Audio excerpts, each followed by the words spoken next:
India sends a strong and decisive message to the world on terrorism.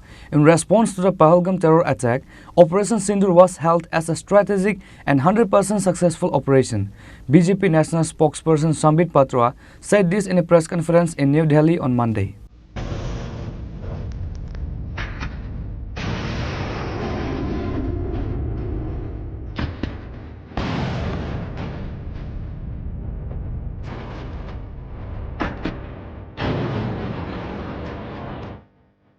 BJP National Spokesperson Dr. Sambit Patra, addressing a packed press conference in New Delhi, declared Operation Sindoor a 100% success. The mission carried out by Indian forces targeted terror launchpad across the border deep inside Pakistan. According to Patra, Indian air and ground strikes destroyed 9 major terror camps operated by Jaish-e-Mohammed, Lashkar-e-Taiba and Hizbul Mujahideen, including targets in Pakistan Punjab province.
Over 100 terrorists were reportedly eliminated, among them masterminds linked to the IC-814 hijacking.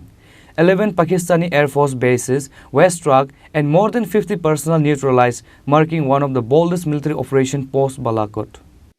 ये जो operation सिंदूर है, इसका एक military portion है, तो एक non military portion भी है। और नॉन मिलिट्री पोर्शन में सबसे बड़ी बात इंडस वाटर ट्रीटी, जो सिंधु नदी समझौता 1960 का था, उसे स्थगित किया गया, अबेयंस में रखा गया। आप सभी जानते हैं लगभग 90% पाकिस्तान जो है इसी पानी पर निर्भर करता है। लगभग 80% उनका जो कृषि है इस पानी पर निर्भर करता है। इस पानी को यदि रोक दिया जाए तो पाकिस्तान की 1/4 जीडीपी गिर जाती है। इस पाकिस्तान को अगर इस पानी से वंचित रखा जाए तो पाकिस्तान के हालात वैसे होंगे कि उनकी जीडीपी लुढ़केगी, कृषि लुढ़केगा। केवल कृषि और जीडीपी नहीं, उनके पावर कट्स होंगे और इस प्रकार का माहौल पाकिस्तान में पैदा होगा कि पाकिस्तान एक फ्रजाइल स्टेट के रूप में, अभी भी फ्रजाइल है, और फ्रजाइल स्टेट के रूप में वो सामने आएगा। झेलम और चिनाब अब संपूर्ण रूप से भारत सरकार के अधिकार में है, अधिकार क्षेत्र में है। और जिस प्रकार से यहां हम बांध बनाने की और रिवर को आगे बढ़ाने की बात कर रहे हैं, नए रिजर्वायर, इरिगेशन और हाइड्रो पावर से जम्मू कश्मीर, लद्दाख, पंजाब एवं हरियाणा, इन राज्यों को बहुत फायदा मिलने वाला है। ये कहा गया कि पानी और खून एक साथ नहीं बहेगा। मित्रों, जरा सोच के देखिए, 50 वर्षों तक जो संभव नहीं हुआ था, किसी भी युद्ध में यह संभव नहीं हुआ था कि इंडस वाटर ट्रीटी को रोक दिया जाए। जो संभव नहीं हुआ था वह असंभव काम संभव हुआ इस बार। अटारी वाघा बॉर्डर को भी रोक दिया गया। दोनों देशों के बीच में कोई ट्रेड नहीं होगा और इसका खामियाजा कोई भुगतेगा तो वो पाकिस्तान की इकोनॉमी भुगतेगी। इसके साथ ही जिन लोगों के पास पाकिस्तान का वीजा था और वो हिंदुस्तान में, पाकिस्तान के नागरिक जो हिंदुस्तान के वीजा के साथ भारतवर्ष में रह रहे थे, उन सब को बाहर निकाला गया। पाकिस्तान का कोई भी आर्टिस्ट, कोई भी परफॉर्मेंस वो भारतवर्ष में नहीं हो सकता है। इस प्रकार के कड़े प्रतिबंध पाकिस्तान के ऊपर लगाए गए। माननीय प्रधानमंत्री श्री नरेंद्र मोदी जी ने लगभग 20 देशों के राष्ट्राध्यक्षों से सीधी बातचीत की। How to isolate Pakistan, how to fight against terrorism. और सबसे बड़ी बात है, तमाम देशों ने भारत का समर्थन किया। सऊदी अरब, यूएई, यूएस, आप सोचिए इस्लामिक वर्ल्ड के बड़े देश हैं सऊदी अरब और यूएई, इन्होंने भारतवर्ष का पूर्णतः समर्थन किया। जिस समय पहलगाम का हमला हुआ था, माननीय प्रधानमंत्री सऊदी अरब में थे।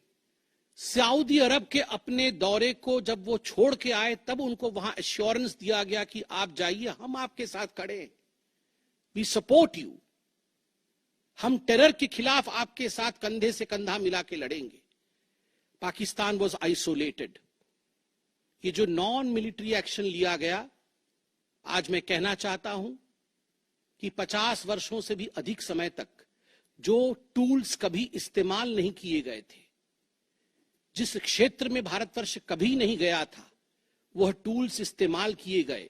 और अपने आप में भारत के लिए यह बहुत बड़ी बात है।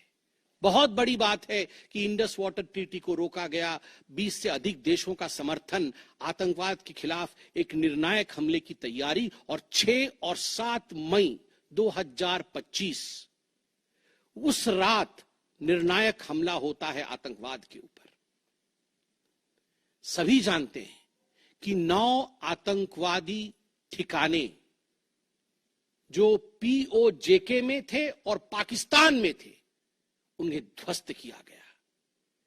यह ऑपरेशन सिंदूर एक बहुत बड़ा दायरा तय करता है। इसने पूरे विश्व को दिखाया कि भारतवर्ष क्या कर सकता है।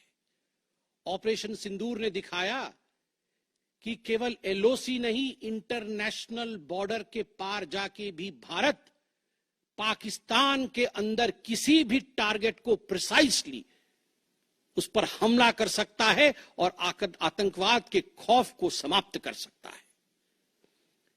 इस पूरे ऑपरेशन का लक्ष्य क्या था, इसे समझने की आवश्यकता है। लक्ष्य क्या था? क्या हमने लक्ष्य की पूर्ति की? What was the aim of Operation Sindoor? Did we achieve what we aimed for? क्या लक्ष्य था? नंबर 1 लक्ष्य था आतंकवादी ठिकाने जो दूर दराज इलाके में है पाकिस्तान में, जहां आज तक कोई नहीं पहुंच पाया, जहां आज तक पाकिस्तान के आतंकवादियों को लगता था कि वो सुरक्षित हैं, वहां तक पहुंचना यह लक्ष्य था। दूसरा लक्ष्य था आतंकवादियों को ढेर करना, मार देना। तीसरा लक्ष्य था इन टारगेटों को जमींदोज करना, उन्हें मिट्टी से मिला देना।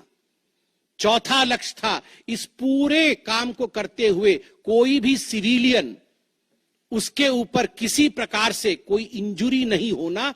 और अंतिम लक्ष्य था किसी प्रकार के मिलिट्री, जो पाकिस्तान का मिलिट्री या सैन्य बेस हो, उसके ऊपर हमला नहीं करना। अर्थात ये लड़ाई आतंकवाद के खिलाफ थी। यह लक्ष्य था ऑपरेशन सिंदूर का। This was a fight against terrorism and terrorists. क्या हम लक्ष्य को पा पाए? आप देखिए, जब यह हमला हुआ तो 9 ठिकाने ध्वस्त हुए, उनमें 5 पीओजेके में थे, पाक ऑक्यूपाइड जम्मू कश्मीर में, और 4 पाकिस्तान में थे। सबसे बड़ी बात है, पहली बार पंजाब प्रोविंस, जो कि पाकिस्तान का एक बहुत स्ट्रेटेजिक लोकेशन है, पंजाब प्रोविंस उनका हृदय है पाकिस्तान का, उसके अंदर भारतवर्ष घुस करके आतंकवादियों का सफाया करता है। यह अपने आप में छोटी बात नहीं है। This is a big achievement as far as Operation Sindoor is concerned. Lashkar-e-Taiba, Jaish-e-Mohammed, Hizbul Mujahideen, इनके ठिकाने ध्वस्त होते हैं। और मैं यहां वो नाम पढ़ना चाहूंगा। ये जो 9 नाम है, 9 आतंकवादी ठिकाने, मैं आज देश से अपील करना चाहूंगा, तमाम भारतीयों से अपील करना चाहूंगा कि ये नाम हमें स्मरण करना है। आने वाले 100 वर्षों तक हमें इन नामों को याद दिलाते रहना है, दोहराना है। जब भी आतंकवाद सर उठाए तो हमें ये चित्र दिखाने हैं कि तुम्हारा क्या हश्र किया था ऑपरेशन सिंदूर ने, भारत की सेना ने, भारत की राजनीतिक इच्छा शक्ति ने और भारतीयों ने। इसलिए मैं नाम पढ़ना चाहूंगा। सवाई नाला कैंप मुजफ्फराबाद जो पीओजेके में है, 30 किलोमीटर दूर है एलओसी से, उसे ठिकाना लगाया गया लश्कर तोयबा का ट्रेनिंग सेंटर था। 20 अक्टूबर 2024 सोनमर्ग में और 24 अक्टूबर 2024 गुलमर्ग में जो आतंकी हमले हुए थे उसमें यहां से आतंकवादी आए थे। और सबसे बड़ी बात, 22 अप्रैल 2025 को जो आतंकवादी आकर पहलगाम में हमारे नागरिकों को मार के गए थे, हमारी बहनों के माथे से जिन्होंने सिंदूर पोंछने का काम किया था, उनका प्रशिक्षण भी इसी केंद्र में हुआ था, सवाई नाला कैंप मुजफ्फराबाद। सैयदाना बिलाल कैंप मुजफ्फराबाद, ये जैसे मोहम्मद का ट्रेनिंग सेंटर था, ये दूसरा कैंप जो ध्वस्त हुआ। गुलपुर कैंप कोटली, ये एलओसी से 30 किलोमीटर दूर था, लश्कर तैयबा का बेस था। और 20 अप्रैल 2023 को पुंछ में, 9 जून 2024 को जो तीर्थ यात्री को बस में हमला करके मारने का काम किया था आतंकवादी, यहां गुलपुर कैंप से आए थे जो कोटली में है, उसे ध्वस्त किया गया। बरनाला कैंप बिरगढ़, बरनाला कैंप जो 9 किलोमीटर दूर है एलओसी से, उसे समाप्त किया गया। अब्बास कैंप कोटली जो 13 किलोमीटर दूर है एलओसी से, लश्कर तैयबा का फिदाइन सेंटर है और 15 आतंकवादियों को एक साथ ट्रेन कर सकता है, उसे ध्वस्त करके गिराया गया। सरजाल कैंप सियालकोट अंतर्राष्ट्रीय सीमा से 6 किलोमीटर दूरी पर है, इंटरनेशनल बॉर्डर से। सांबा कठुआ के सामने है। और मार्च 2025 में जम्मू और कश्मीर पुलिस के 4 जवान शहीद हुए थे, उनको मारने का काम इन्हीं आतंकवादियों ने किया था जो सरजाल कैंप से आए थे सियालकोट के। उस कैंप को ध्वस्त कर दिया गया। महमूना जाया कैंप सियालकोट जो कि 12 से 18 किलोमीटर इंटरनेशनल बॉर्डर से दूर है, मैं एलओसी की बात नहीं कर रहा हूं, इंटरनेशनल बॉर्डर से, और हिजबुल मुजाहिदीन का अड्डा है, बहुत बड़ा कैंप है। कठुआ और जम्मू क्षेत्र में जो भी आतंकवादी गतिविधि होती है, सियालकोट के इस मजनूमा जाया कैंप से आतंकवादी भेजे जाते हैं। भारतवर्ष ने उसे ध्वस्त किया। मरकज तैयबा मुरीद के जो कि अंतर्राष्ट्रीय सीमा से 18 से 25 किलोमीटर दूर है, 2008 के मुंबई का जो हमला हुआ था 26/11 के नाम से जिसे हम जानते हैं, उसमें जो आतंकवादी आए थे अजमल कसाब और डेविड हेडली, उनकी ट्रेनिंग मरकज तैयबा मुरीद के में हुआ था। और आज मैं फक्र के साथ कह सकता हूं, गर्व के साथ कह सकता हूं कि भारत की सेना ने, भारत की राजनीतिक इच्छा शक्ति ने और भारतीयों ने मरकज तैयबा मुरीद के को ध्वस्त किया है, समाप्त किया है। मरकज सुभान अल्लाह बहावलपुर इंटरनेशनल बॉर्डर से 100 किलोमीटर की दूरी पे है। विश्व में किसी ने ऐसा नहीं सोचा होगा, पाकिस्तान ने तो सपने में भी नहीं सोचा होगा कि भारत की सेना के पास, भारत की एयरफोर्स के पास और भारत के राजनेताओं के पास ऐसी इच्छा शक्ति होगी कि इंटरनेशनल बॉर्डर से 100 किलोमीटर दूर घुस के वो हमारे आतंकी अड्डे को ध्वस्त कर सकते हैं।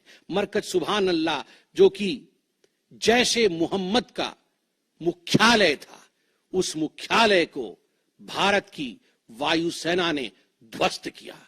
Pakistan did not even realize India would strike on 7th of May. In a strategic economic move, India has suspended the Indus Water Treaty. Operation Sindoor has not only changed the strategic landscape but also sent an unequivocal message.